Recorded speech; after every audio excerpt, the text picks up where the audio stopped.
They're leaving me behind. They're going faster than me. Guys, like I said, life is not a group project. Take your time, especially because marriage is such a canon event, because it one bad partner. Whatever relationship kumenya.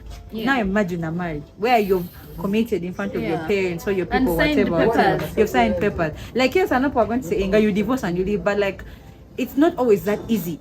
It's a good decision to leave, yes, but even after you've made it, you now have to sit with the heart. This is what has happened. This is how I feel. Oh, Tina's getting married and I'm on pressure. I need to get married. Biological clock. Guys, if you read the Bible, you know that Paul says that not everyone is meant to be married. So there are some people that will get married. There are some people that will not get married. There are some people who are meant to be parents. There are some people who are not meant to be parents. Actually, on that subject. My name is Miss Bana. You can call me Musinare. And we are Lowkey Loud.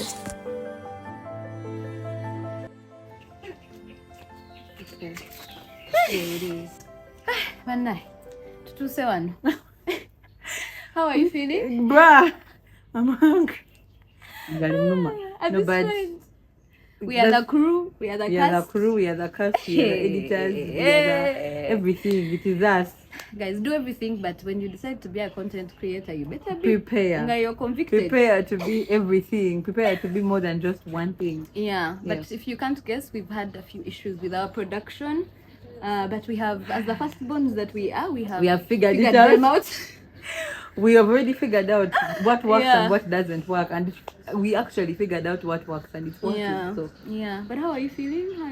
Well, it's the last week. It's like one July? of the I can't wait to close it. I don't know. There's something about this month. It's been busy. I don't even feel like I've rested. When did the month start, and how are we already here? No, this year has actually been running. For some reason, this year has been running so fast. Like, we blinked, Jan, we blinked, June, now we're in July. Next thing we shall blink and we're in 2027. It's really running so fast. But aside from that, it's like a gloomy-ish day. I mean, it's so rainy. So, but I'm hoping as we have our conversations as per usual, the gloominess goes away. So yourself? I'm okay. I hate to come here every week and say work, but I know that's what I've been up to. I would wish to lie and be like, guys, this month I finally stepped out and met my friends. In my defense, June, I think I went once, like beginning of June or something. I'm still claps for recovering. You. But I think for me, I'm okay. Also, end of month, just pondering where July went. Like, where is July? But I'm feeling good. Do you feel like August is gonna be better? Are you looking up for it? Not in terms of workload. I mean, let's not think about life, in terms of life. Honestly, in terms of life, I think the quality of my life outside work is getting better, but I'm so busy with work that I'm not even getting the chance to enjoy all this nicer quality of work. Like, I feel like because of work, maybe I could even afford better things, maybe going out for fun. But when do I get the time to do all those things? You will have to create it. You see, the thing about the more you adult, I feel like we say this a lot, but the more you adult, the more you have to find ways to create the time for yourself. Because time for pain will avail itself. If you don't create time for you to enjoy with your people, with your community, with yourself, it becomes difficult. So you have to create the time yourself. Honestly, my August goal is to go out at least once. Like, agreed. Go out and meet some I'm going to be on a serious, massive lock-in. So I can't promise anything, but I'm looking up for it to be positive. Okay, but your summer break is coming to an end. Yes. How are you? I feel like it wasn't even happening. Like, I blinked and it was here. How was and then I blinked. I don't feel well rested. No. You're even more tired from, when you go on vacation and you come back now, you're even more tired from the vacation. Oh my God, I'm not close to rested at all. Because I'm thinking, I'm here looking, I'm like, oh, I have to do this tomorrow, I have to do this. And I'm like, wait, I thought I was going to bed. And the list never ends. There's always something to be done. There's always something new to achieve. So that's the thing. Anyway. Let's stop complaining. I'm going to be positive about the experience of what August is going to bring. September, October, whichever. I'm going to just make sure I stay positive. Oh my God, this means we are really getting into the last quarter of the year. Right. You know how the last quarter rushes? I'm just like, it rushes. There's fatigue. You're trying to keep up with your goals. honestly. It's gonna be so much pressure. Also, August, I have, oh my god, I have to travel for a friend's Kuhindra. I'm back. I have Kembaga. pledges. We should get, like when we are making money, we're going to start apportioning it to wedding contributions, bills. So in the bills, you put, actually under bills, you put electricity, Pledges, water, bichi, then wedding Friends getting contribution. married. It's up there. Friends. Because, and it's not cheap. Yeah. It's Yeah. not cheap. The It's contributions are not. not cheap. It's not The cheap. showing up itself, dressing up, all of that is not cheap. But anyways, at the end of the day, if these are your people and The these are moments sacrifice. they are celebrating with Yeah. you sacrifice for them. You sacrifice for them. Yeah. Yeah. So, as usual, we have our we didn't even introduce ourselves. Yeah. So, I'm Sinare, I'm Bana. and we are Lowkey Loud. So we have our segment Yeah. for what was loud, which is where we talk about what popped up out for Yeah. us in the normalness of life. What was that for you this week? What was Do so I really loud? have anything? Bang, I don't know if I have, but let's start with you. What was Honestly, loud? I'm thinking and Oh, I could go first. wait, I think I have one. Okay, I mean it wasn't really loud as per se, but I got to meet my friends. We went for a very interesting night out. I don't know if that That's counts. loud because it's Yes, rare over it's- here. Yeah, right? it's really rare. Hey! So yeah, I had a very interesting weekend, like the first weekend. I went out with my girls. It was a good time. I went out with my people and it was a good time. I danced, I went in Is heels. this in your father's shirt? This No, this is Oh, different. okay, This is different. I had guys, it was such a beautiful time. I was like, yeah, you know at least you're what? representing. Groove missed me and here I am Yeah. to represent you. So yeah, I think for me, yeah, I didn't really die in my house. I was like, you know what, I'm gonna step out, I'm gonna be girly, I'm gonna have a good time. I'm those people that go out to groove and dance. I don't believe in sitting and just The kamalaring. table culture here. Maybe that's why I stopped going out. I will be those people that I will first be dancing in heels until they tell me. I'm like, let's first remove the The shoes. shoes. Yeah, so for me agree. that is it really, yeah. It was Nice. actually a beautiful weekend. Very wholesome. Yeah. Nice, Yours? nice. My what stood out a few weeks ago, Yeah. we had the kids that God rest their souls. The King David situation. Yeah. Also the bus with the train. Like there's been so many of those things happening, and the more that they were happening, I just noticed that for some people, I think they are looking at this as, oh, this is my time to shine. To shine. This It's a is my moment to opportunity. Start making videos and create content. This is where my viralness is, my luck is. And I was just like, because like yes, there's people who care, and when you watch a video you see this person is genuinely like raising concerns and like the content is something constructive, and then there's people who are looking for an opportunity, a viral moment. Like let me just, because you can see even just from the history of what they've been posting about, and you'll know that this person is just looking jumping for a viral at, moment. this opportunity. And then also even what we've had where we have so many companies where funerals are now, it's a content creation gig, man. There is nothing I hate like seeing someone being lowered into the grave and someone's phone is like this in their last, or someone is crying, they are grieving, and there's a phone in their face. And they have even like, they'll put like funny sounds of like a person Oh crying. my god, I hate them, guys! especially on TikTok. I hate them so much. And then there's like a random ugly caption on it. Like every opportunity, I feel like it's gotten to a point where like There's where's no our respect. humanity? There's no respect. There's no empathy. There's no compassion. And these are things that shouldn't have to be taught. These should be things we already have. Some But of the things- unfortunately, as human beings, we have really lost compassion and empathy for other people. You know, some of the things I've been questioning is like, do these people actually give consent for these videos? I don't Because I don't think there's so. anyone who wants to be You there can't be weeping grieved and- unless you're just a wicked person. I wonder what the way and forward you have is. Like, witch-like are we behavior. letting these guys, these media companies come No one to is the coming funeral? to cover a funeral Or is for the a person person I coming love. in the pretense of, I am also like mourning, Honestly, and then they're there recording I think that this people. thing where people who come to like maybe bury for you, some people, not all, but some people, they don't understand the magnitude of grief, of grieving. So they come with a thing of, let's see where they come from. Let's see if I can get videos. Let's make, like you said, I'm using this to It's be my viral viral. moment. Yes. So for them, they're coming to see, what are you about? Yeah. Not, Yeah. I'm coming to actually comfort you in this moment of need. Yeah. You understand? So I actually think you as a person, you have to make the decision and say, if I lose someone, I don't want to see cameras out. Yeah. Yeah, like for me, if someone close to me passed on, and I've told, and you find out, and you're like, oh, I'd like to come and help, and offer my condolences, like, why are you comfort, even whatever. taking a picture at the You funeral, though? Like, are why not are you even thinking about going your to be phone? taking videos. You take videos, I throw you out. That's going to be my rule. Really, I don't understand the concept of someone having to record. No. And what I've noticed, I don't even think that they are fellow mourners, because like I can't remember the name of this particular company. You'd be surprised. Some people, what I've noticed though, Yeah. for some companies, because you see when you go to their page, you see that every famous funeral that has happened. I've seen one. You've seen those media companies. Yeah, I've seen them. Like that these is guys their really niche. this is their niche.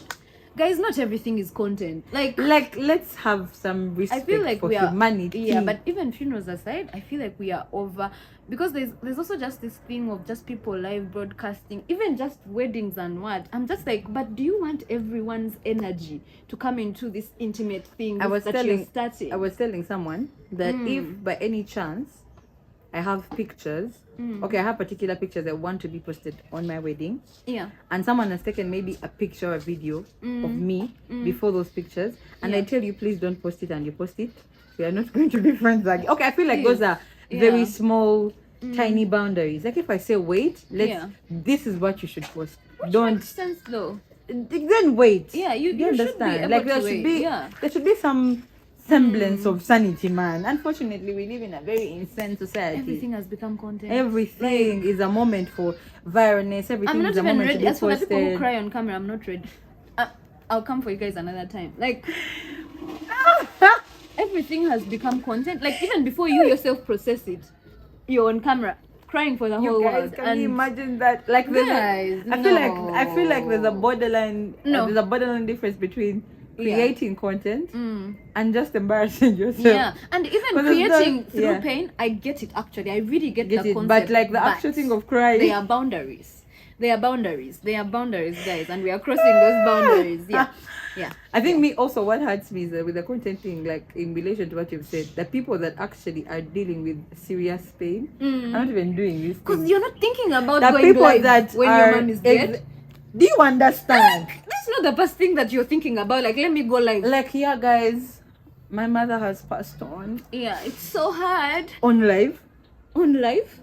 I can't take you seriously. Actually, when you've lost someone today and you're posting and I can't, like, give it's hard yourself for me to a take moment you to actually digest what's going on. Of course, we all deal with grief differently. Yeah. But the thing of recording people in that moment. Yeah. No. Especially now, like I'm here crying and weeping. Like, God rest his soul, the rugby player. Yeah. Like the wife and the kids just there crying and for and you. Someone is. You're even framing like portraits. Guys. I saw actually on that subject, yeah.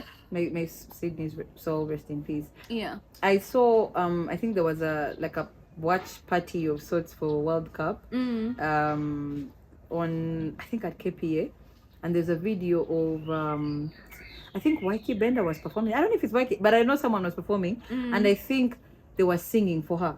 And then like for just that moment, yes. And then she's just there in that calm moment. Just she's not doing anything weird. Yeah. Then I go to the comments. This is TikTok. I go to the comments. Imagine going with your wife and then she turns out like, I'm like, guys, what do you know with Songo Bonji? Like, there's so much anger in people. What was people's problem in the comments? That she's being sung to. Like, imagine going with your girl and then an artist sings for her, and people are like, guys, why are you like? Of course, there's a group of people that are saying you guys are commenting on the situation you don't know, and there's a group that is just like. I'm like, do you guys? Like what people are bleeding. People are bleeding. There's like so much anger in people's hearts. It's unbelievable, actually. Yeah.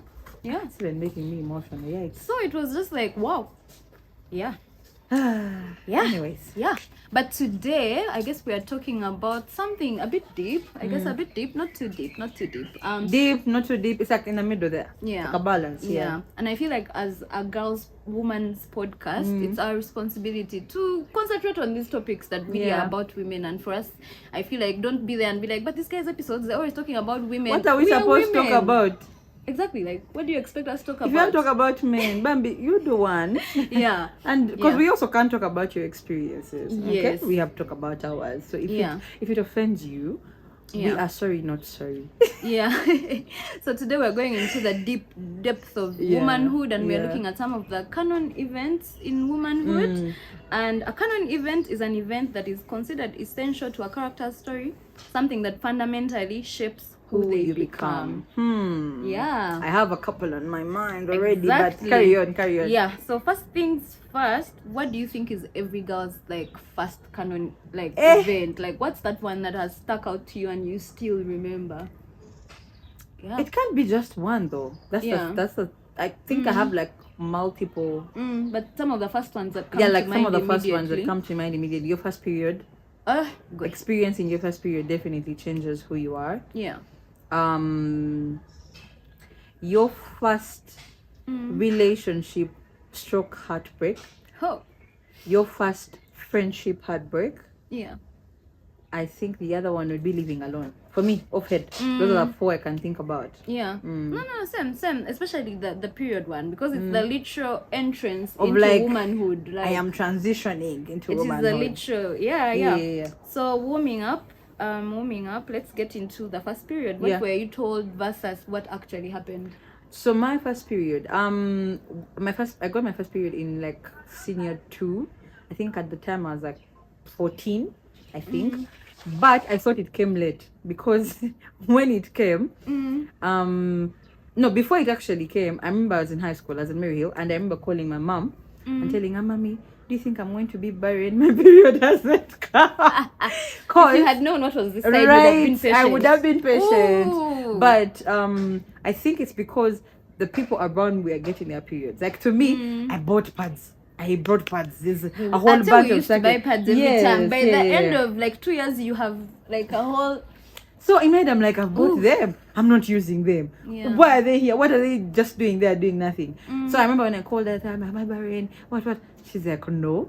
Relax. You're still a child. You have a lot of going to do. You are literally yes. Like, relax. So I think my period, the first time it came, I was in class, and then it spoiled my skirt. And at the time, we were putting on, remember sky blue? Oh, you guys were, I can't relate. I was a navy blue girl. So the sky blue, imagine sky blue with a map, with a red map. Ooh. Yeah, and we're in class, and then I had to tie like a sweater. And then I remember, yours couldn't be seen. Ours was like, then I think I go to, like, I go ask for like the keys to the dormitory because it was before time for end of classes.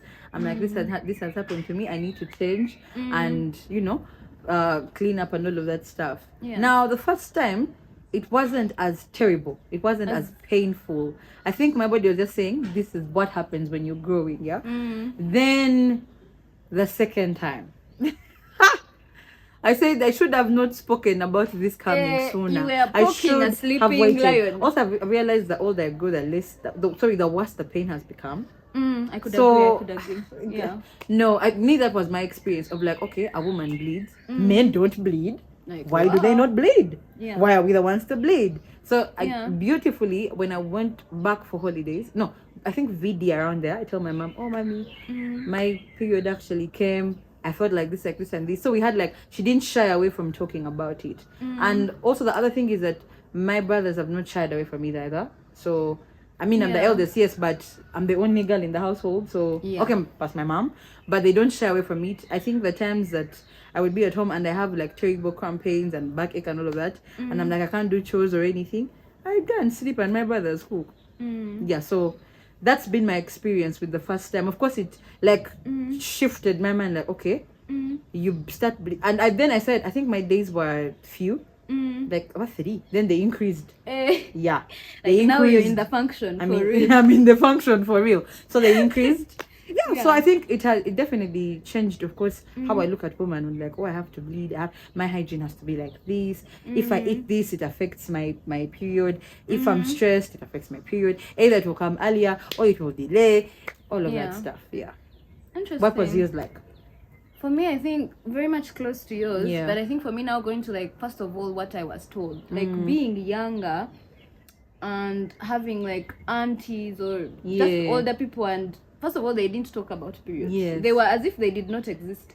Like it was some form of sacredness that was like, and that was like a weird mystery. So I remember first of all being young, being like even when I knew about it, there was just a lot of weirdness around it. Like to be honest, for me, I didn't want to have my period. So unlike you, I was those people who was just like, this thing can pass me.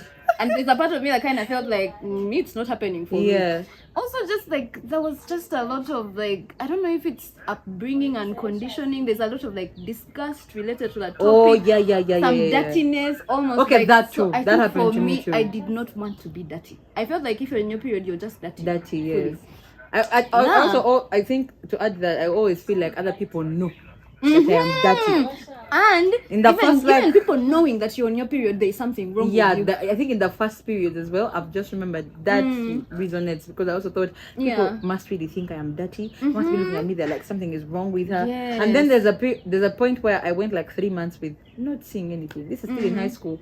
I'm like, hey, so it can happen that you won't see it. But also, of course, as you go, you start to understand, oh, I have an irregular cycle, or I mean, they people have PCO. These are not things you know in high school. So PCOS and the like. So carry on. Yeah, no, but for me, I remember being about what I had about it, like not good things. Like before, nothing good about it. The cramps, the what, and then also just there was some form of like, like an elephant in the room that we are not talking about. That's how I felt about. Yeah, it's like I'm here lingering. Give me attention. Yeah, and I guess not having a bigger sister. I grew up in a house with just my mom. I would never know. My mom she pretended like it never happened. So how was I supposed to know about it until like class, when we start studying about the reproductive system, and that's when I really got to know about it. Yeah, and I feel like for me, my period.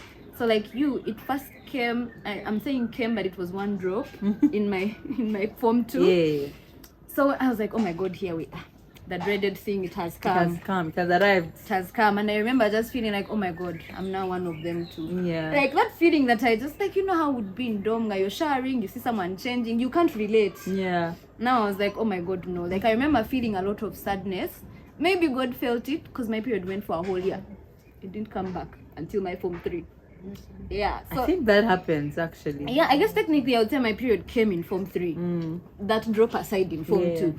Yeah, but I remember now when it started, key also for me, when I was younger, I never had any cramps. Like I'm those people who I could forget I was on my favorite period. Soldiers for real, actually. When I was at because I could even do sports. I would forget. Like for me, first of all, I wouldn't feel anything. Feel like I'm losing life. No, for me back then at school. Now me, I don't think you could have ever found. If you had ever found me in the sick bimbo, I'm sick of cramps. I was pretending. Like I had it so good. I didn't know. I envy you. I genuinely envy you. It's so good. It's so good. But now that's why I was agreeing with like the older I've gotten. For me, it wasn't until those complications I've told you about happened, and then I now started. Like I went from up to the real ghetto. Yeah. But I feel like the stigma for me is what stood out, because even when it started, there was an uncleanness that I felt like every time I was on my period, I didn't want anyone to know. It just felt like. Yeah, but I feel like it's so different now. Now I open the room with my period. Like I want everyone to know. If you're uncomfortable, it's your problem. It's your problem. Like it is. Like it's a natural thing. It's not supposed to be disgusting. Yeah. Every woman goes through it one way or the other. The differences might be in how long it flow, how you feel, and all. But everyone. Yeah. Really, actually, everyone also which reminds me. No one at my home knew I had gotten my period until like no one knew. How were they supposed to know? The firstborn in me. What do I need? actually told my mom. As we didn't have that kind of relationship. Yeah. So also it was a thing where I had to do it by me. I remember for the first year or something, I was wearing my pad upside down because I didn't know. I didn't know. And you couldn't even ask anyone like in school. Yeah, I don't think it, like for me, like I told you, the stigma I had about it. Also the way I had seen, like in Form 1, you see the way Form 4s are with it. It's like a very private thing. It's like very hidden, it's mystery. Like it's a do-it-yourself project. It's not a group project. Yeah. That's the energy. Okay, now I understand you. Yeah. I get it. That's such a terrible stigma to have as a young woman. Yeah. I think now that's why I live with it, because it took so much to get to this place. Of being free about it, and like so now Bambi, I enter the room with my period. Like I lead like you it. need to know.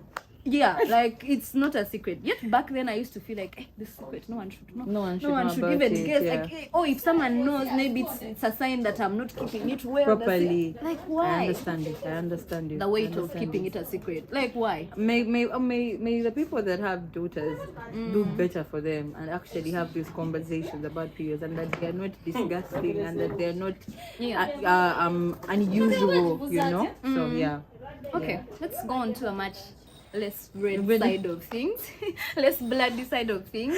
Your first That's crush, crazy. the first My time first- you actually liked someone. It could be just a camera crush, a camera. This is Do you remember this? embarrassing. We This had is those audiobooks. Who embarrassing. would you put as your crush? Let's first start there. My crush was an actor. Hey, You think like a man. oh. The blue-eyed guy with baby. The blue eyes. Yes. Oh no wonder yes. you're orange. So easily Okay, just yeah, to- yeah. Don't Okay. give out my information like No, that. no, no. Remember last time you gave him as an example. Okay, yeah, pretty much. Pretty That's much. why I was like, Okay, so Michael. he was my first crush, okay. Michael Ealy. Yeah. Very handsome man. No, what's chiseled it? Very jawline. handsome. I think when I saw him in Think Like a Man, I was like, Also, the way that movie had us on a chokehold. I remember going to At the a main young hall. I age. remember that part where John Legend is singing that. oh, That with part was Taraji. so, with exactly, and Michael. That scene, like I remember just going home and being like, oh my, going back to dorm Yeah. to sleep, and just feeling like, will I ever experience something like that? No, me, it was Yeah. the making her a meal from her kitchen when she didn't even know she had all of those ingredients. And he's explaining, Mm-hmm. Yeah. and let's see what with that twist. And I was like, at this young age, Ooh, yeah, I should not be understanding, but yeah, But yeah, he was my first one. Yeah. I mean, it was more of like a looks thing. I didn't think more to it, but of course in my head I was like, I appreciate. Okay, me and my crushes have been appreciate the person's looks, and then know that they don't even know that you exist. I did not. The beauty about it is that I did not. What's the word called? I did not become a fanatic over it. Of like my whole, because we had. I remember having friends that had a whole Justin Bieber phase. why are you poking me? Why are you poking Yeah, me? mother people. Please, I'm coming. Relax. I remember that a friend even said Justin Bieber was going to come to Uganda and marry her. I know I have to. I have a lot to say about Justin Bieber, I but didn't. I'm coming. I actually I'm coming. didn't find him. I used to look at him and I'm like, he's just like a boy. Anyways, Yeah. I think a boy is like looking at like manly men. Like you don't have to be buff and muscular or whatever, but like I can see and I'm like, he's a handsome man, not cute, Not handsome. cute. So Very that has always true. been my thing. Yeah. So my first crush was Michael Ealy, and I was like, Then first, handsome. real life crush. real life, crush. real life, Yeah, like someone you physically interacted with, literally. Do you remember? real life. I was going to say maybe coaching, but we're not from those No, I kinds of didn't. homes. Yeah, I we didn't were have. home. Like us, we were home. We had real coffee. life, real life. Yeah. Maybe the first person I dated for long. Oh, that's nice. Yes. That's actually really nice. Yeah, because when I saw him, Mm. I was like, handsome man. Then we started having conversations and very intellectual. Like you also know, me, the brain stimulates me. Like, yeah. Yeah, so I think that was that person that I dated. I think I dated him for 3 years. I thought I was gonna marry them. Anyway. Well, but 3 years? Is this your longest relationship? Yeah. Oh, okay. 3 years and then 2. I'm not in 5 the years business. of your life you'll never get back. Right. That's just what I think Right. about immediately. But like, yeah, But I'm yes. not one to also date for like 1 month, 2 months. No, that's not a relationship. Anything, me anything. What do you mean? If Therefore, we who dated date? for 4 months, Let me tell you, I'm not therefore- counting you in my Therefore, Excel. actually date, and it's 1 month, and they did everything. No, a I'm not couple should. counting you. But after I'm a not month, they're like, counting this is you. not working. I'm not counting you in my Anyway, me, Excel. that You are an was acquaintance. my first real life. Yeah. Mm. Interesting. Hey, okay. So for me, first celebrity crush, very underwhelming. It was Justin Bieber, Ugh. right? Everything, And hallelujah. ooh, so first of all, right now, I wouldn't ever be sexually attracted to a white person. Right? So for context, I'm just being honest. No, but I'm just being honest. to each their own, because also Yeah, I like agree- my I type agree with you. is melanin. Melanated is my type. Fully. Like our coffee dark. Fully. So there's a big part of me having a crush on Justin Bieber that came from not knowing who I was. Yeah. And also I had lived in the States a bit before that, and I had faced like, you know, there's this subtle racism that just, you want to be like us, you want to join us. Yes. But now, the epitome of handsomeness or perfection in that state that I was in looked like a blonde, blue-eyed. Of course, also there were all those other things, like the what he would, like for me now, my favorite part about Justin Bieber was the lonely girl thing. where with the show he would do the giving a flower to. So you see how it was very much. That's why I'm explaining the background. All this was attached to me not knowing who I was. That's why that could black be. men. That's why Michael Ealy was the first. Yeah, one. but also this was early. Like this is my crush in P7. I'm talking like by senior 1, senior 2, I was getting out of it. Now the P7, I didn't have any. I didn't even understand the concept of a crush. Yeah. No. Yeah. But I had someone who had, multiple people who had crushes with me in primary. Like as in P6 or in P7, there was a whole stretch of boys. I'm like, God. Oh, that's cute. You guys think I'm a cool girl. Yeah, because after that we should actually get into like the first time a guy approached you or anything like that. Yeah. But now, also later to redeem my celebrity crush when I got to understand who I was became Idris Elba. Oh. So you see that? Yeah. That's a man. It's just like far. So far removed from each other. Now, if you ask me, if you ask me the men I find very pleasing to look at, I don't want to say attractive, because that's, pleasing. Mm-hmm. The list is quite beautiful. I'll be scored. There's a Nigerian actor called Michael Dapper. Oh my God, he looks so good. Vine or look, all those are Nigerian actors. I start from Africa. But I like Achalugo. I like the idea. It's not you've just put Achalugo. I'm just in my I love black right now. But also I think for me, the level at which I love black now has come from being in a place where I hated being black so much, and then getting in an environment where I just amplified. Imagine living in the States as a girl with no hair. Like, cut, you know how we used to cut our hair in primary? Yes. Like, you're living like that, and this is how people are experiencing you. And so it made me feel like I didn't like my people. I didn't like where I come from. We were the ones with the disease and the sickness and the what. It was so hard. Disease is crazy, bro. It was so hard. It was so hard. It was so hard that it got to a point where now, when it comes to, I can work with white people, we can be friends, we can what, but I can't marry you. I can't marry you. I can't sleep with you. We can't have a romantic relationship. That it can't happen. Like, I can't.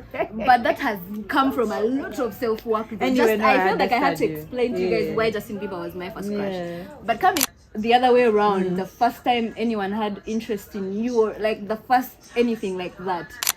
Primary. I feel like that innocence just gets like... No, me actually, what used to make me laugh was, I was in day school, the person was in boarding, and then they told all their friends that I like this girl, she's new, she came from this school, what. And then in that class, and not that class of those guys had one of my cousin brothers. So my cousin comes and tells them, please leave my sister alone. She's a baby.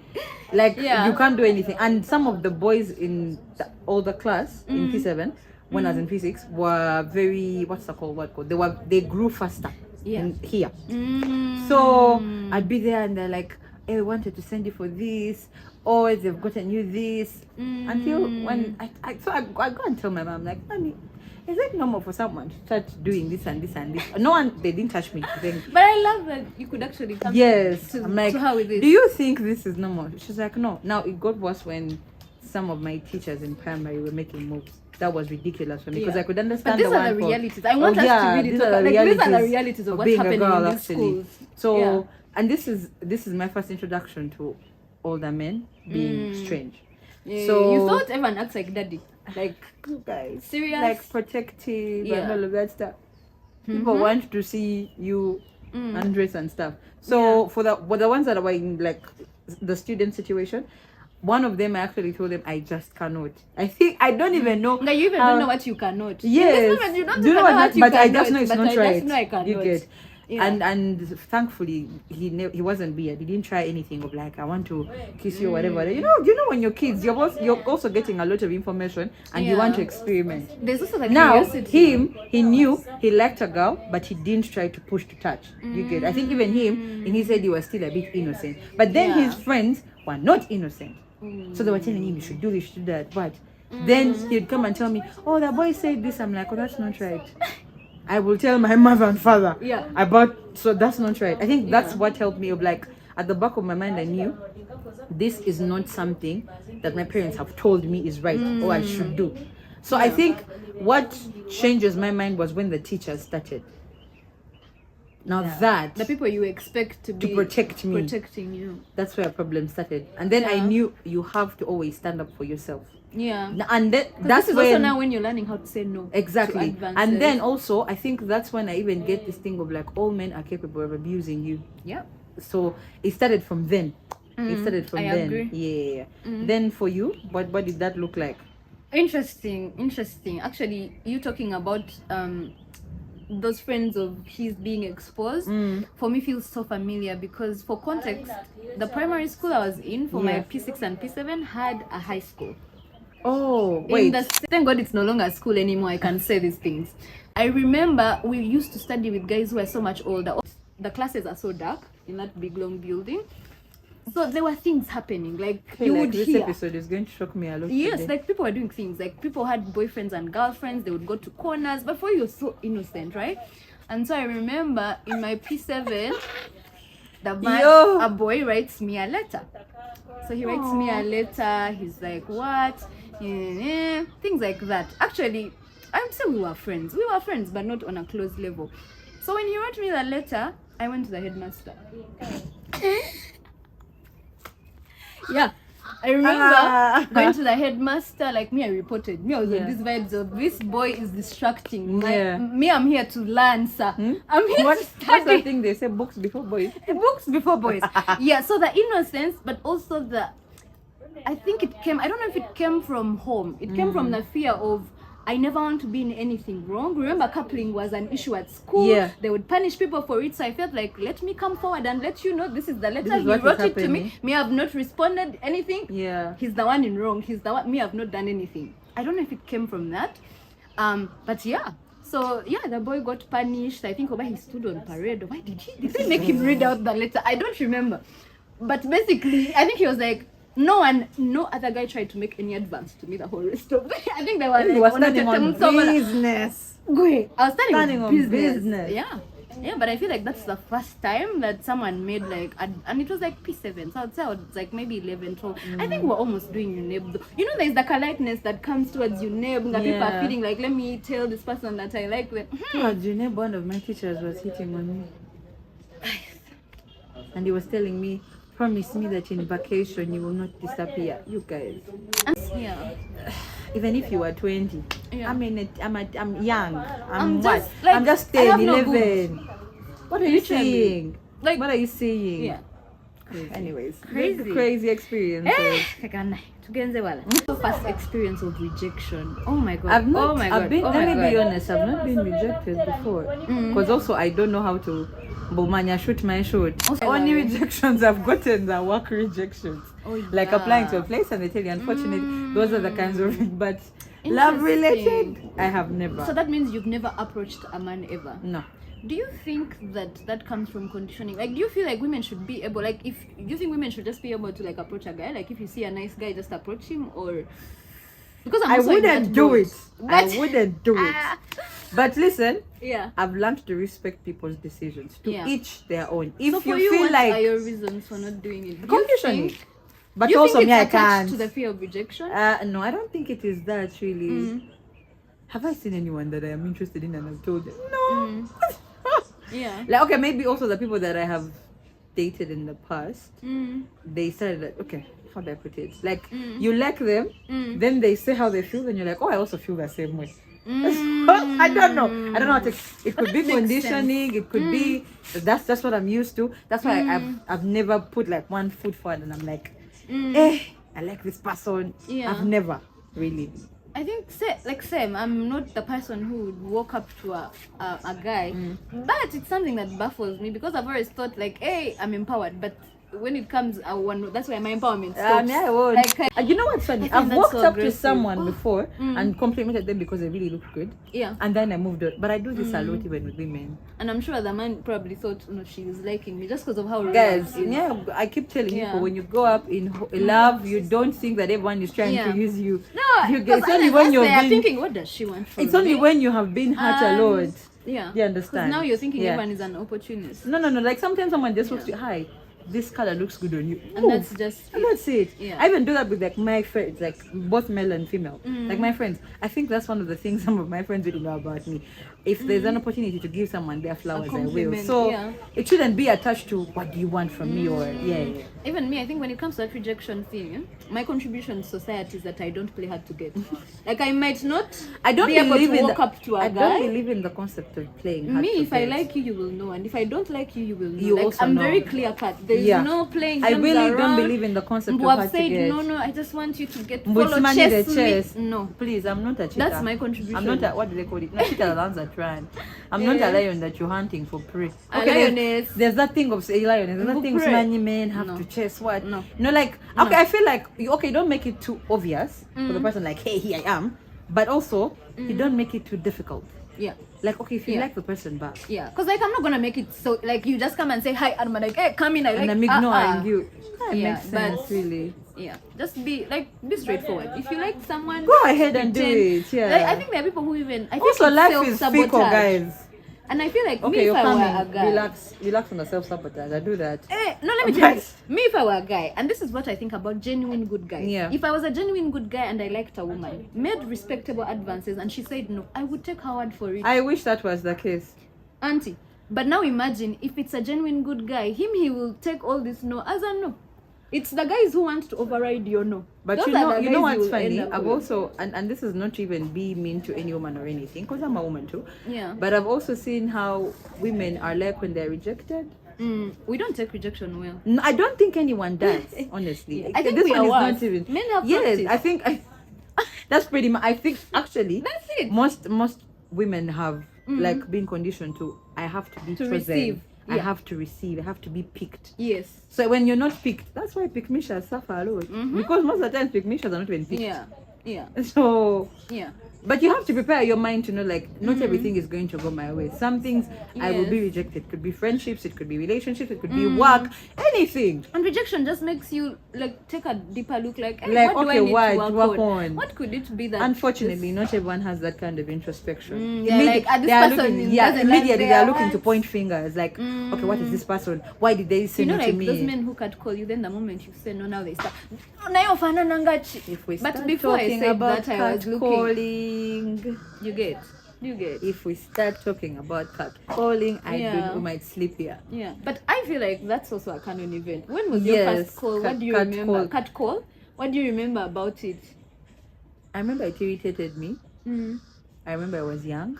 Yeah. I started blooming early in terms of body structure. Blooming is crazy. Not like that, no, but I mean like But yeah, you were blooming. the hypersexualization of my body started early, and not even for myself, because me, when I said growing weight and all of that, I'm wearing glasses. I think they're around senior. This is senior too, but even before then, I should have started wearing glasses like in P7. Yeah. I started thinking I'm gonna be nerdy. No one is going to look at me. So and then I had very many petite friends. You so were I used to invisibility. So I always knew, when a guy says something, I'm like, are you sure? Are you sure you want to actually talk? You should be talking to my friend who's petite. You understand? It was always there. So Interesting. I think it was at a very young age, like primary-ish. But the other beautiful thing about it is that, okay, when I was alone, of course I had to protect myself. But my family tried to protect me the best way it could. That you see how I'm the eldest? Yeah. My brothers are younger than me, but they would be protecting me. Yeah. Like you, they are cat call and they hear you. You will exchange words. Yeah. Yeah, That's so nice. I think it was that. Of course, it changes you. Like, okay, this is how You become certain. so self-aware. Yeah, so self-aware. Like, oh, if I wear like this, or if I put on. That's one of the reasons why I never liked bright colors. Because you're popping. I don't That's want one to of the be reasons I noticed. did not like girly outfits. Yes. So Okay. it changed me. Like, it's now that I'm unlearning it. Like, okay, I need to actually put on what I like, not because somebody else Like, is let going me to say stop something. considering which What- border guys are at a stage before I. Now when you say those things, Yeah. hey Hajati, what? You know, people like calling me Hajati. I don't know if I look like Hajat. one. Yes. That's so rare. Right. Or like for some reason I've been called Were that, you and then I've been veiling? called no. Crazy. Where I've is that never. coming from? I think I've veiled before just for like fun, like a head Like- wrap, or like I think when there's a time someone used to call me. People used to call me himself. I don't know if I have the look for it, but yeah. So now I'm like I just ignore and I keep it moving. Yeah. Yeah. What was your experience like? I think for me the first thing that I remember is changing the route that I used to use to go to the shop. Yeah. Because I don't want to pass by the border stage where the guys are, or any group of men or young boys who are together.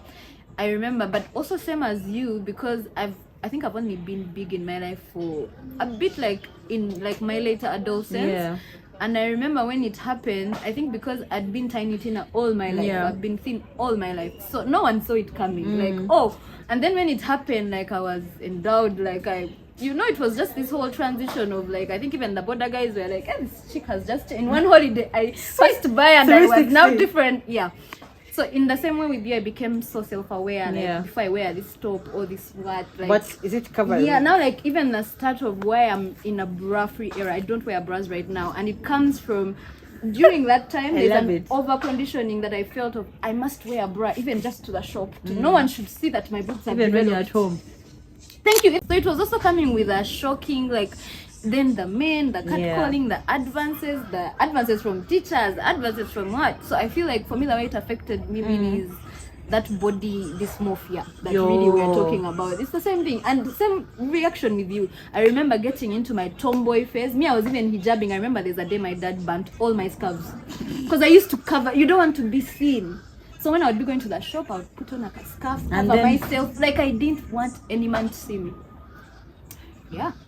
Like I said, we have a lot to heal from. Guys, we have a lot to heal from. So anyway, let's go to friendship breakups. Right? I feel like this sometimes can even hurt more than the romantic ones. Friendship breakups are terrible. Yeah. So why did it end? Did you ever reconnect?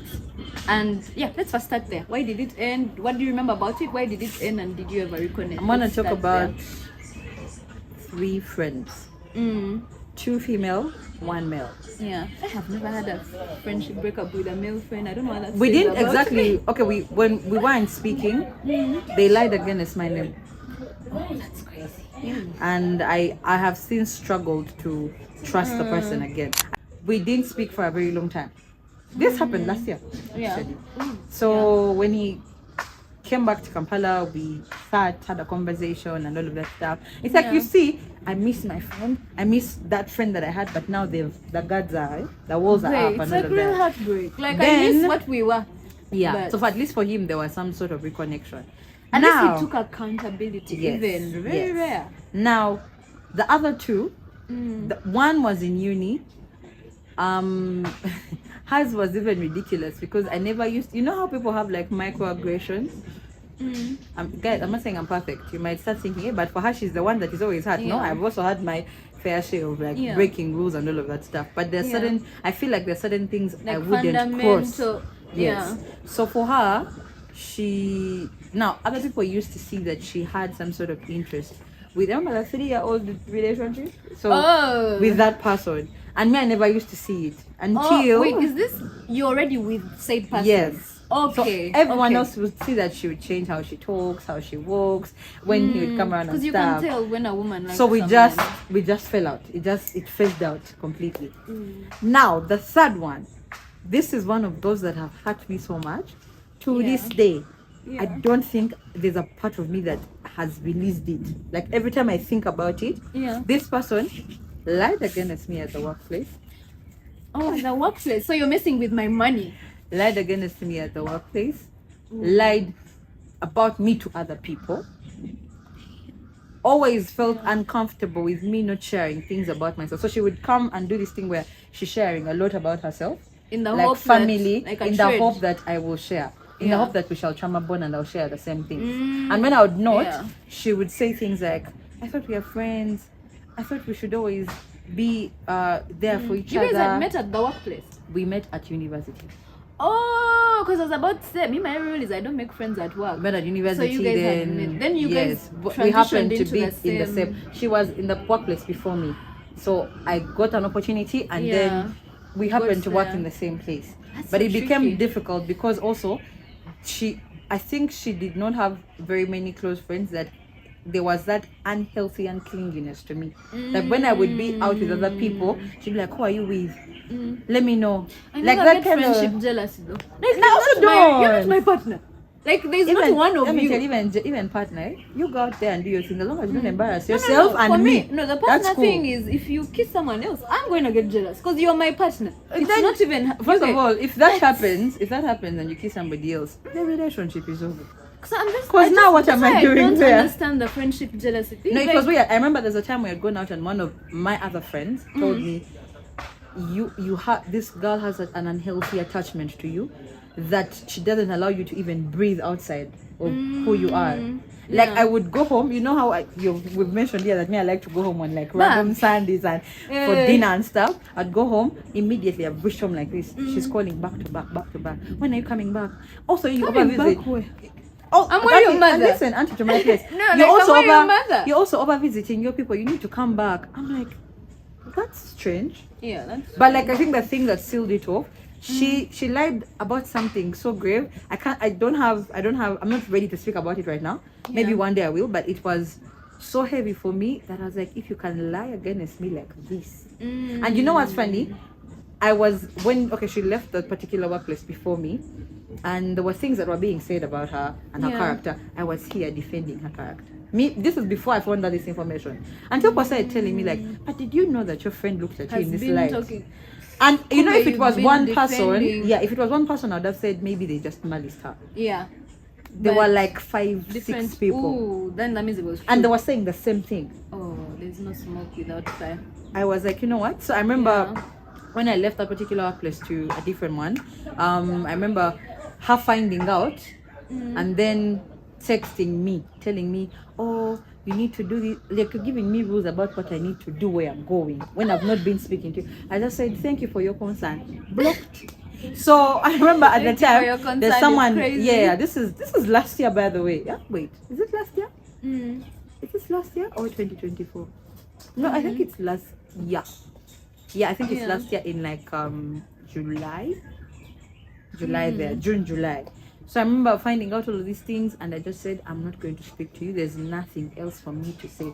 There's no conversation left for me. Like sometimes there's no conversation left to be said. Yeah. So for her, I'm okay with not reconnecting. I wish her all the best wherever she is.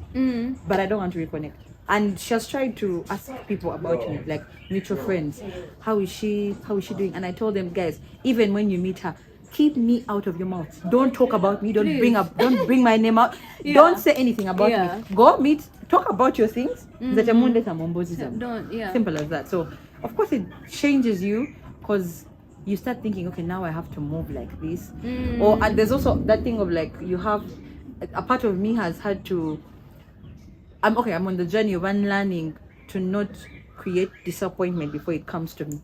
Yeah, because my nervous system is really unregulated. That I will, the moment I start seeing one thing going south, I'm like, this is how the other one started. Yeah, this is how the other one started. But so it's now not a bad thing to pick up on patterns, but it's just that you're too cautious. Yeah, so I think that's what it's been like. Of course, I have some really amazing friends. They know themselves, and I love them very much. And of course, those ones, of course, they change your perspective of like, you know what? Yeah. Now I have to be able to discern more. I have to be able to protect myself. It doesn't mean that I'm doing self-protection out of fear. It means that I understand what the situation could become and how it affected me.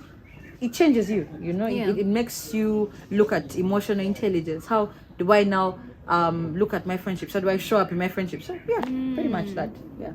Nice. Have you had any crazy friendship breakups? Which woman hasn't? Not that crazy. Haven't actually. Not crazy though. I feel like mine. It's not avoidance, but like how you were talking about, it's not ghosting. But me, I'm good at just like pretending like this never. Like if for me it gets to a point where I don't think we can come back from it, I'm so good at just moving on. I won't even badmouth you. You will not. No one. You will. Yeah, not, me too. Like, I'm just good at just letting things. You know what I've just remembered? I know some people will say, why would you give the guy a chance and not the girl? I needed to clarify that. Now with the guy, we sat down and had a conversation. Like, hey, this is what happened. You made a reckless mistake. You lied against my name. What is the way forward? Because me, I don't think this is going to be easy. And then he said, I would still want to fight for this friendship. I want to make it work. The difference with the girl is that when she found out those things, she started texting our mutual friends and being defensive. You get, and saying, oh, this did not happen, this did not happen, this did not happen. Yeah. I'm like, but these are very different people saying this. I swear to God, if it was one person, I'd have said, nah, let me just multiple people. And then there's one of them who told me, you just don't even know that, like, how heavy it was, because there's more than what you know. I said, what did I do? What did I do to her? So yeah, I needed to clarify on that, like, because most of the time people say we give men chances and we don't. No, guys, me I'm one to give chances. Yeah. But once I think I'm giving you the benefit of the doubt, and you're doubting the benefit, you're making me look stupid, and I move away. I don't even speak to you. I just close the chapter. Yeah. It's the business. Yeah, I think like you have had a couple. I would say maybe in my adult, I could have had like 3 major ones, I think. But the one thing that sitting down and kind of introspecting what I've noticed, the patterns, I feel like a lot of them have been about the transitions. Like me, I've had like change, or like changes of like so they know like older versions of you, not I know. I think for my first major one, it was that when I was starting that transformation, and I think just like you, actually, they were actually no. Let me start with the first one that's about transition. So it was that thing of just like you were friends with a version of me that died, and which is okay. But now that we are here, as much as we are open to being friends again with this new version, but you keep not only treating me like the version of me that's dead, but like you want to hang out with the other version of Tina, who for me died. I can't go back to that version of me that you want to hang out with. So I feel like that was one of the biggest ones. Like it was such a close friendship. Even maybe now not anymore, but I feel like you knew what it was. Just like anytime anyone met me, they were sure they would see this person with you. Yeah, but there was nothing crazy, no confrontation. It just died out naturally because we were not in the same spaces anymore. We were not, like it just. I think sometimes it just happens that you're all getting your different ego dates in different seasons. So by the time you're fitting into, like let's say me fitting into your season, I think what has helped now, like for example the two of us, is that I've accepted that Tina is changing. You've also accepted that I'm changing at all times. We're evolving. So whichever version is presented to me, I'm like, you know what? This is what we have today. This is what we have to work with. Yeah. I feel like most of them, actually there are 2 that are about transition, and that first one was more of like an out of school transition. The other one is like a married sort of transition, which is okay. Those are happening a lot. Which is okay for people to marry, and when my friends get married, I know things are not going to be the same with us. Like I have that capacity that I know now you're not just your missus who and who. You come with other things. Yes, like you come with other things. So for me, I've never had a problem with that. But I think the problem that I have is when people misunderstand me. I think when people judge me, when people understand me and judge me, and when they don't understand me. I've learned to not care about being understood. Yeah. No, now for me, if we are close friends, we are close. We are close. So if we are close friends, now like that friendship breakup I told you about recently. For me, if you do or say something that shows me that you don't know who I am, then for me that just almost shows me that, especially if it's been a long time, like we've been friends over 10 years. Yes. And imagine, like now I say, someone comes and tells me, Bana's told this, and I agree. But me as you, don't you think as your friend, like me right now, there are things you can tell me, and I can say, I will sit on a stone and tell you Bana did not do it. Yes. And that comes from a deep knowing and understanding of the person. Someone. Yes. Yeah. So for me, it came from that thing of like, if you can even think that I can do something like this, then you don't know who I am. You really, and we are actually wasting time here. One of the other reasons that friend and I. Exactly. So for me, I feel like those 2 that were transition-wise, so I think on both ends, we just both reached a point where those there were clashes. Yeah, like, and we didn't even have like a confrontation about anything like that. It just, when you get to a point where I realize I don't think we can be friends, and it's not even like it's just Bambi.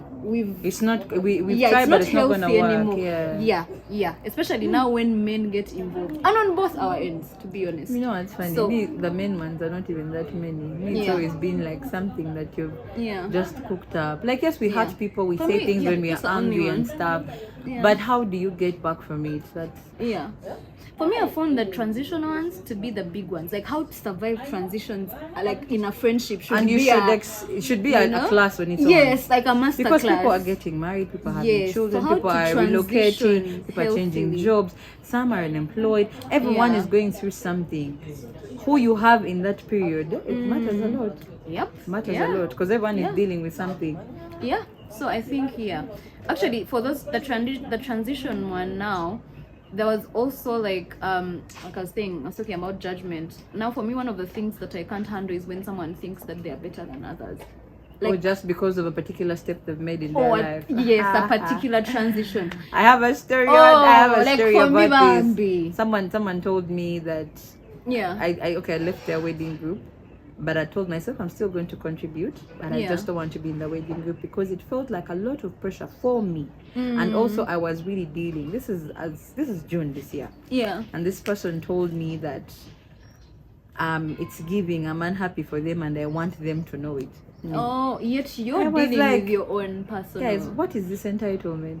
Like, and you know what's funny? I was like, even still, me, I'm going to send like a contribution. Yeah. Because I had told myself that I'm going to do it. Yeah. I don't care what you think and all of that. But it made me feel a type of way like you could literally be going through the most. Your life is, it's like an earthquake. And someone out there thinks everything is about them. So, Yeah. man, friendships, they are crazy. They're very, very crazy. Ooh, yeah, but we probably maybe we'll find an expert or someone who is married and bring them on about like female friendships and transition through those canon events, Right. especially marriage. I think having a child, those transitions, even finishing school, because suddenly you're not in the next room across hostel. Yeah, I mean, So- you might also be in a position where you're fighting like, Yeah. I'm being left behind and all of that stuff. So Yeah. these are changes that change everyone. Anyways, these are changes that I change think everyone. we probably answered it. And Our most friendship of them. breakups talked about, no, like a third thing for the friendship breakups. We've talked, I think, mostly.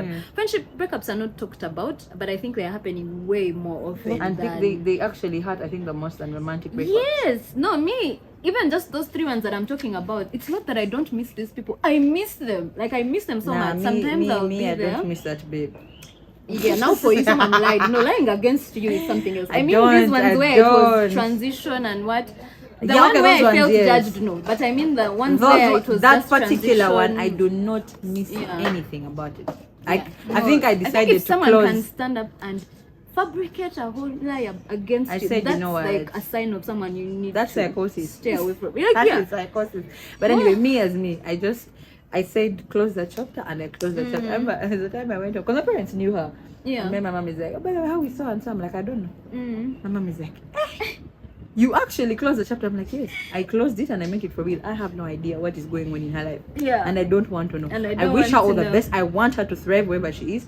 The same way she is wherever she is, she needs to stay out of mine. I am staying out of her life. Simple as that. Crazy. All right, so let's get to some of the ones that I guess we've not yet reached. These are the ones we're in the function with these ones. Marriage. But yes, so now like marriage, let's talk. We've talked about some of the issues, friendship breakups you've Yeah. had from that transition. What are some of the fears that you have about reaching this canon event?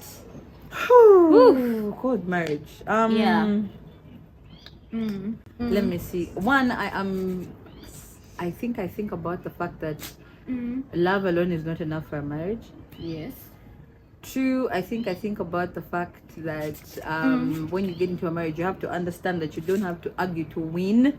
You have Yes. to have proper conflict resolution, which is something I'm still learning. But of course, being outside of it, I can't say I know what it is until I get there.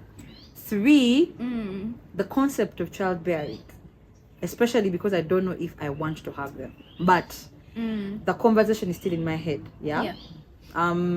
For the people that are either likely to go beyond me or that have already before me or that have already gone before me, and then myself that hasn't gone, one of the things I've thought about is what the conversations are like now. Like I have certain friends where everything has of course changed because their lives are different, and of course we can't hang out at the same time.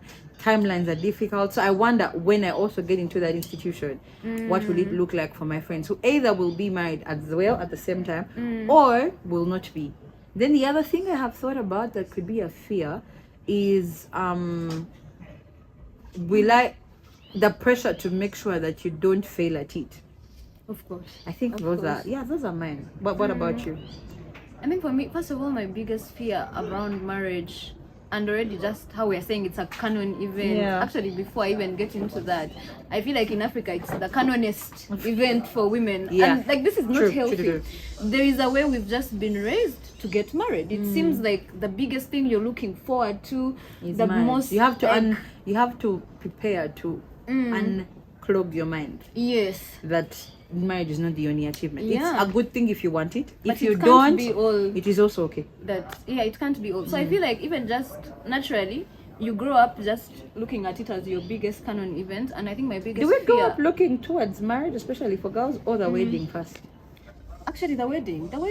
But of course, it's not even about marriage here. It's really about the wedding, honestly. But you know, the wedding, which obviously now leads into marriage. Yeah. But my biggest fear about it was getting married because of pressure. And it being something that do you actually get pressure because like people around you are getting married? Have you gotten it before? I feel the people around me getting pressure. I also feel there's a bit of pressure. There's a bit of pressure. You know the pressure I don't have? It is that one. It's zero. Yeah. maybe it will come. I don't know, but zero. My friends have put it from as young as 22, 23, 24, 25. I'm close to 30, and I still. That one and childbearing, the only pressure I think I have is career. But no, for me, I feel like I said, people will have pressure around me, like, hey, my dad, my word, just they're talking about it and planning for it. But I think for me, deciding to get married has come from me just, for context, I've been living alone for almost 5 years now. It has come from a point of, I don't want to live alone anymore. Oh, so like companionship, I want to come to someone, to come you want to bed to grow with someone. Yeah, it's come from that. Maybe I'm ready for actually loneliness is where it's coming from. Oh my god! Not in a bad way. But I'm not saying it's a bad way. It's the fact that you are aware of where it is coming from. I've really thought about it because it got to a point where I live alone, I work from home, so I've gone through long periods of time just alone by yourself. So you start to imagine, if I had a person that I lived with, I tried considering roommates, but really, either way, that's just a short. We are really polar opposites. Now you see how you're thinking about it from a point of loneliness. Me in my head, I'm like, is it possible to get married and have separate bedrooms? No, but see, I want have separate houses. I want that too, though. See, I want an independence, but inside a partnership. I think I'm getting to that point where I want individuality, but inside the partnership. Okay, it makes sense. I mean, it's possible. Yeah, because if your person is also like, you're not clinging to each other every day and what. But I think for me, I've reached a point where, and also just realizing like I can't live with anyone, but I think I can live with someone that I'm romantically, So my biggest fear has always been about the pressure. Coming back home and someone is in your space. I know it doesn't sound great, but some days I come home and I just want to be hugged. I think that only happens on Sundays when I've not gone home. But again, for you to have, I think for you, your family it's because is fulfilling that side. Like but also I'm like, you know what? Let me go home. Yeah, no, me, I have a big hole when it comes to emotional affection and things like that. Yeah. So me, I'm not getting any of that fuel. Yes, sometimes my dad, but I get that he doesn't live here. Yeah. He didn't stay here. I have one single parent. What am I supposed to do? Okay, no, I understand. Yeah, so for me, it comes from just that. I think that's why loneliness is becoming the best way that I can say it. But I think for me that was the biggest fear, and then the other fear is around that transition. My friendships, work, family, all that. But I've reached a point also where I'm just like, the people that are your friends and want to do this with you, they will accept you, like they will understand. They will know that this is a season that you're entering, you're also growing, you're transitioning into it. So I feel like even as I'm going into it, but also to be honest, I'm already I feel like where I'm at right now with my friendships, I mean, I've been trimming for 5 years, but now if we've pruned, we're at like pruning pro level, because I feel like I'm just focusing on a smaller circle but more substance. Even if I have two friends, I don't mind having just two friends. As long as it's a real friendship. Because me, I've come from, when I was in first year, I had over 3,000 friends. Like, okay, I'm exaggerating, but I had so many friends. You just had contacts. But who were not real friends. Thank you. They were contacts. I've talked about this before on tape, where I got into my deepest downs and I was scrolling through my phone, and there was no one I felt like I could call and genuinely be vulnerable about. Even just like tell them, I'm about to kill myself in this hostel room. Like, come and do like I couldn't. So I feel like for me now that friendship thing, what's that? And so DJ man, I like me. Great, yeah. So I'm at that point, as much as it was a fear, then the confidence of, but you know what? Maybe it will even be a trimming. Like whoever can't handle the pressure here, maybe you are. But also, I think the other thing is we, like you've said, we give ourselves so much pressure when we decide to get married and our friends haven't gotten married. Yeah, there's that, and I thank God some of my friends that are married are not trying to, what's the word called? Like this is not a convince, yes, where convince if you me. Won the uniform, now you bring for. Because I remember there's a time we had gone to visit one of our friends, and people are like, "Oh, Bana, you should be next." And then one of my friends, Shivan, she says, "You guys, let people make their own decisions in their own timing. When they are ready to make those decisions, and they can make those decisions." Yeah. It shouldn't be. First of all, life is not a group project, guys. It's not. This everyone, is not everyone, even school was never a group project. That's a school mentality thinking. Where if it was time for break, we'd all go for break. And yet, even everyone going for break did not mean that they would all get snacks. And not the same snacks. Exactly. You're going for daddies, me, I'm going for porridge and exactly. Well, that whatever. Yeah. So yeah, like people need to understand life is not a group project. You have to understand that. Also, when you're going into a marriage, what reasons are you entering the marriage for? Because you might be being pressured because other people are getting married. Then you get into the marriage, you realize you didn't love this person. You realize love didn't solve every problem that you had in this marriage. You realize that you're not emotionally safe with your partner. You realize that your partner is not emotionally safe with you. You realize that you're just a broken wreck. You have an abandonment wound that you haven't worked on. Like if you do it, you want to be married, we will not be with exactly. you. Oh, you're here. You're thinking. Oh, they're leaving me behind. They're going faster than me, guys. Like I said, life is not a group project. Take your time, especially because marriage is such a Canon event because it one bad partner, whether man or woman. One bad partner, like whatever relationship now imagine a marriage where you've committed in front of your parents or your people, whatever. You've signed papers. Like yes, I know people are going to say you divorce and you leave, but like it's not always that easy. Of course, even as we're speaking from what we're seeing outside and what our fears would look like, but also like it's important to know that even before you say there's the option of divorce, I can always just do that. It's not that easy as people make it sound. But it's even a whole relationships, process. you can just leave. Why are people still crying about exactly like people telling people just leave. Even making the decision to leave, it's a good decision to leave, yes, but even after you've made it, you now have to sit with the heart. This is what has happened. This is how I feel. And it's better to sit with it than you carrying it to somebody else because, Tina's getting married and I'm on pressure. I need to get married. Biological clock. Guys. But we want to take pictures with engagement rings. You will get shocked. Guys, it's okay for your ring to be your ring finger to have also, no you ring. can, also if you read the Bible, you know that Paul says that not everyone is meant to be married. Yeah. So there are some not people for that everyone. there are some people that will get married. There are some people that will not get married. There are some people who are meant to be parents. There are some people who are not meant to be parents. Actually, on that subject, there are people that should not be mothers and fathers. They have no business being parents. Yeah. Because you're just traumatizing children. I'm not aware of these things. They're just saying, let's just keep back. God said, fill the earth. But fill the earth as what? What is the quality of the parent? So even as you, I guess, those childbearing. are some of my fears actually. Like even before I become a parent, what kind of parent? If I decide to become a parent, what kind of parent am I going to be? And another people are going to say, "Hey, you're just overthinking it. Just do it." You guys, there's nothing as painful as seeing a traumatized child passing Just on because trauma you to a wanted, child. You wanted your son to play with my son.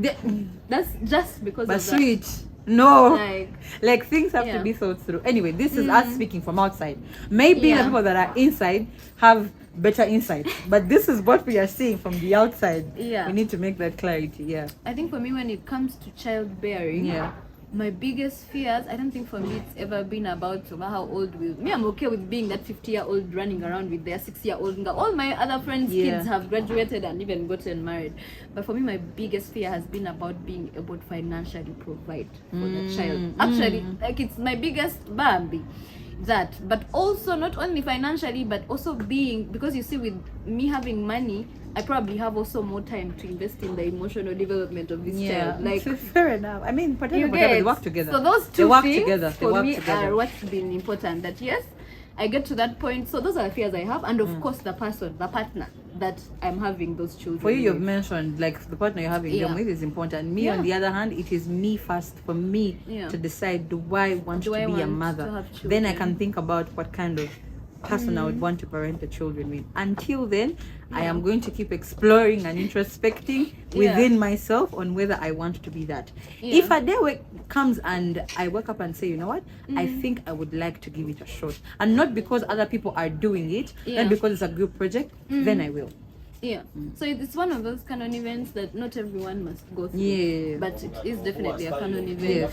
I feel like another interesting Canon event that kind of ties all this up together, I think, is feeling left behind. Like we be feeling uncomfortable, but it has happened to all of us. We all have our timelines. You get what I can say is run your race. Pray to God to give you to give you the clarity to understand. Well, that's why people believe in prayer. Pray for God to give you the clarity to understand your purpose, to know where you should be, to be aligned in the right places with the right people. All of that, it's a journey. Be content, but while you're putting in work to do better, to be where you want than to being content and then living with envy and jealousy over other people because you feel like you're content now. If you have envy and you might be there saying, I'm contented where I am, but I also you get so you have to understand me as Tina. What do I want out of my life? What kind of impact do I want to leave in, like, on earth to other people? What is that going to look like? What do I have to do to make sure that impact is felt? These things like that. So like, I wish people could think about these things very deeply before you jump into the Canon event. But maybe for the people that are already in those institutions and they have experience, things about educators, educators saying, hey, you shouldn't matter. We give you all these rules, but now we haven't experienced. So you could tell us in the comments like this is what it is, or maybe give a word or two to someone, to a woman that is having these challenges, making these decisions. Like, you know what, me as a mother, I think you should. It would be nice to hear those positive conversations. Don't come with your negative judge. Please don't come with your negative wording. No. Positivity is all we want here. But I hope that you guys will be as open as we have been. We have overshared. We have overshared. We so really just have. in the comments and also overshare so that it's even. So if even we don't feel left out of place. But especially the women, would love to know what are your Canon events. Heartbreak. Tell us about your first heartbreak. Tell us about your first period. Tell us about your first friendship breakup. Your first friendship breakup. Your first crash. Your first real job. Your first living alone. You know, we want to hear all those experiences. Let's just in the comments. But this has been lovely, actually. This was fun. So till next time. Bye. Bye.